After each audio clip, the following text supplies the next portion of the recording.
আর হ্যাঁ, এই মন্দিরের একটা প্রধান বিশেষত্ব হচ্ছে আমরা সাধারণত কালী মূর্তিকে এলোকেশি রূপে দেখে এসেছি, কিন্তু এই মন্দিরের কালী মূর্তি আছে ঘোমটা পরিহিত অবস্থায়, যেটা কলকাতা একমাত্র বাগবাজার এলাকায় অবস্থিত ঘোষ স্ট্রিটে এই কালী মন্দিরে আছে।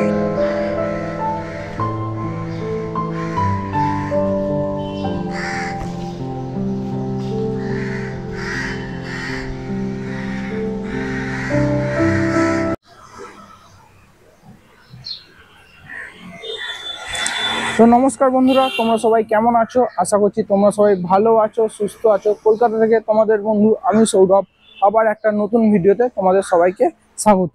তো আমি এখন এই মুহূর্তে আছি নর্থ কলকাতায়, আর আমি এসেছি সকাল সকাল, ঘড়িতে বাজে 8টার কাছাকাছি, ঠিক আছে।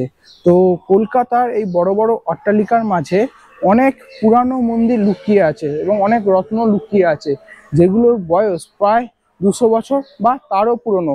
সেরকমই একটা মন্দিরের খোঁজ দেবো আমার এই ভিডিওর মধ্যে, এবং যেই মন্দিরটার বয়স প্রায় 150 বছরেরও বেশি পুরানো।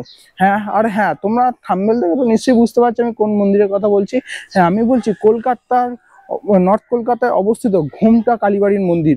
এই মন্দিরটা অনেকে মা ভবতারিণ্য মন্দির বলে ভেবে থাকে, ঠিক আছে, কিন্তু মন্দিরটা আসলে ঘোমটা কালী মন্দির।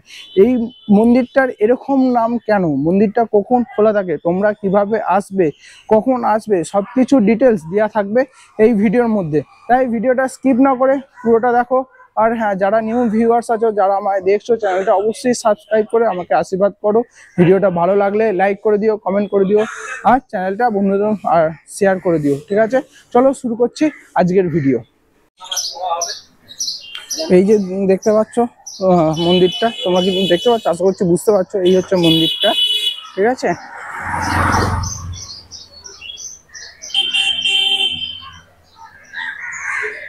তো আমি এখন এই মুহূর্তে মন্দিরের কাছে চলে এসেছি, ঠিক আছে। এই যে এটা হচ্ছে মন্দির, আর এটা হচ্ছে মন্দিরের প্রবেশদ্বার। আর হ্যাঁ, এটা হচ্ছে কলকাতা হেরিটেজের একটা অংশ। এখানে লেখা আছে ঘোষবাড়ি, ঠিক আছে, কলকাতা হেরিটেজ। আর এটা আমি তোমাদেরকে বলে রেখেছিলাম যে অনেকেই বলে রাখে ভবতারিণী টেম্পল, ঠিক আছে, ভবতারিণী টেম্পল বলে, আর ঘোমটা কালীবাড়িও বলে থাকে। চলো তাহলে মন্দিরের ভেতরে এবার আমরা প্রবেশ করি।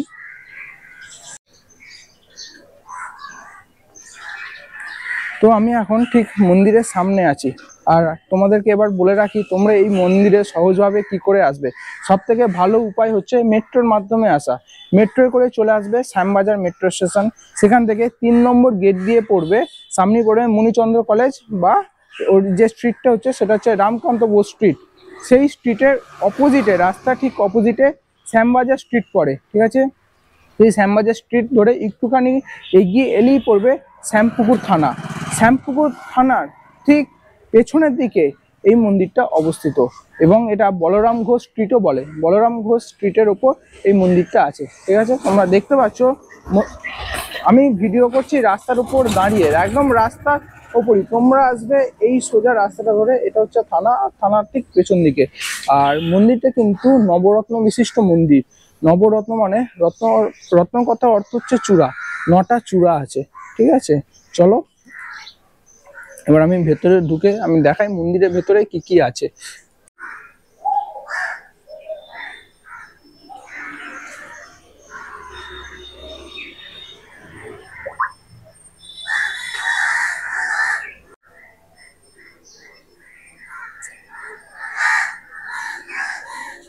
তো আমি এই গেট দিয়ে প্রবেশ করলাম, ঠিক আছে।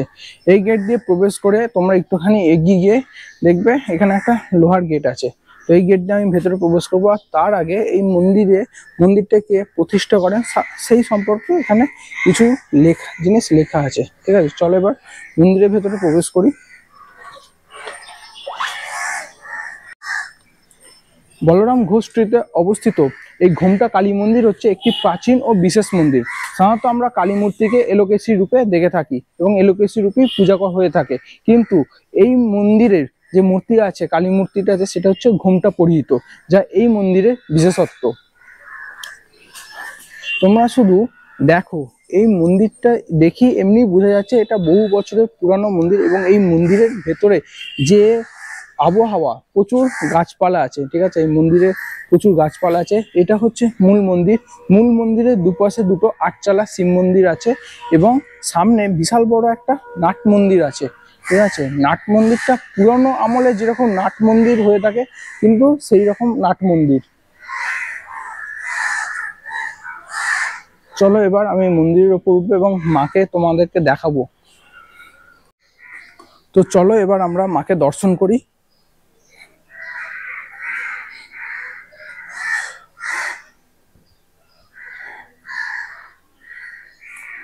তো তোমরা শুধু দেখো মাকে। তো মা ঘোমটা পরিহিত অবস্থায় আছে, ঠিক আছে। আর সামনে একটা গণেশের মূর্তি আছে এবং মায়ের যে মুখ, মা মানে খুবই শান্ত মুখ এবং যা দেখে না মনটা ভরে যাবে। তো খুবই শান্ত মায়ের মুখ।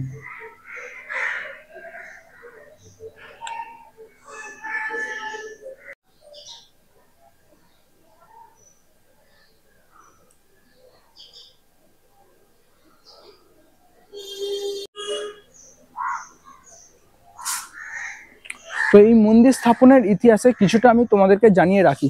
1888 খ্রিস্টাব্দে এই মন্দিরটা প্রতিষ্ঠিত হয় এবং কথিত আছে দেবী স্বপ্নে বলরাম ঘোষের উত্তরসূরি তুলসীরাম ঘোষকে দর্শন দেয় এবং সেই স্বপ্নের নির্দেশনামা অনুসারে এই মন্দিরের মূর্তি নির্মাণ করা হয়।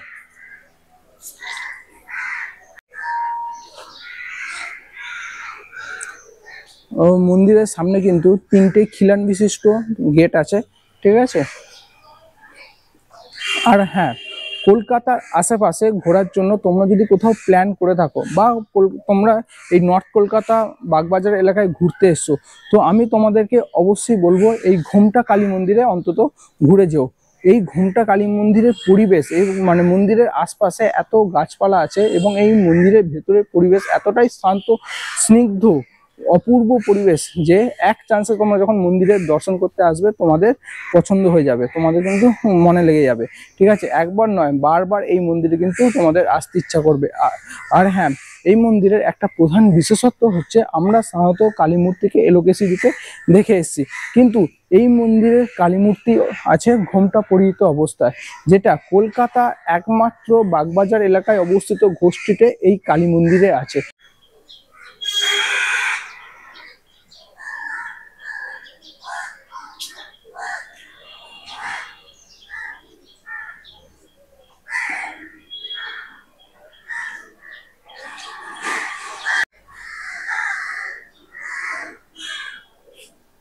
তো এই মন্দিরে দেখতে পাচ্ছ যে 3টি খিলান বিশিষ্ট গেট রয়েছে, ঠিক আছে। আর এই মন্দিরে নিত্য পুজো করা হয়, বিশেষ করে জগদ্ধাত্রী পূজা, শ্যামা পূজা এবং দুর্গা পুজোর সময় বিশেষ করে নিয়ম করা হয়। আর এই মন্দিরে দেবীকে ভোগ হিসেবে নুন ছাড়া লুচি, বিভিন্ন রকমের ভাজা, বোঁদে ইত্যাদি জিনিস নিবেদন করা হয়।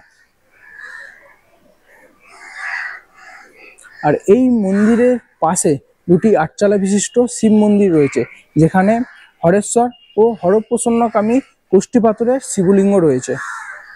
আর মূল মন্দিরে দেবীর মূর্তি ছাড়াও একটি কৃষ্ণ মূর্তি রয়েছে।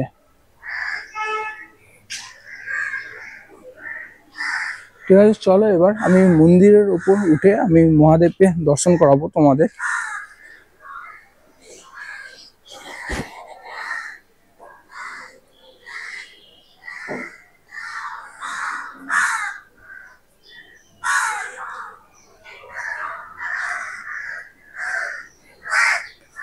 এখানে একটি কোষ্ঠী পাথরের শিবলিঙ্গ রয়েছে।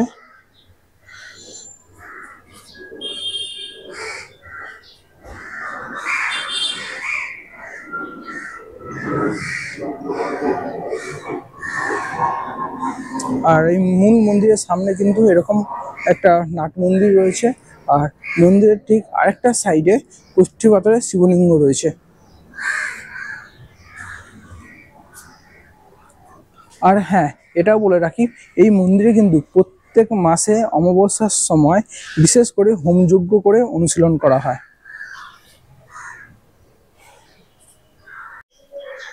তো বন্ধুরা, এই পর্বের ভিডিও তোমাদের কেমন লাগলো আমাকে কিন্তু অবশ্যই কমেন্ট সেকশনে কমেন্ট করে জানিও। ভিডিওটা ভালো লাগলে লাইক করে দিও আর এই ভিডিওটা বন্ধুদের মধ্যে শেয়ার করে দিও। যারা নিউ ভিউয়ার্স আছো তারা কিন্তু চ্যানেলটা অবশ্যই সাবস্ক্রাইব করে আমাকে আশীর্বাদ করো। চলো দেখা হচ্ছে পরবর্তী ভিডিওতে। ভালো থেকো, সুস্থ থেকো, বাই বাই।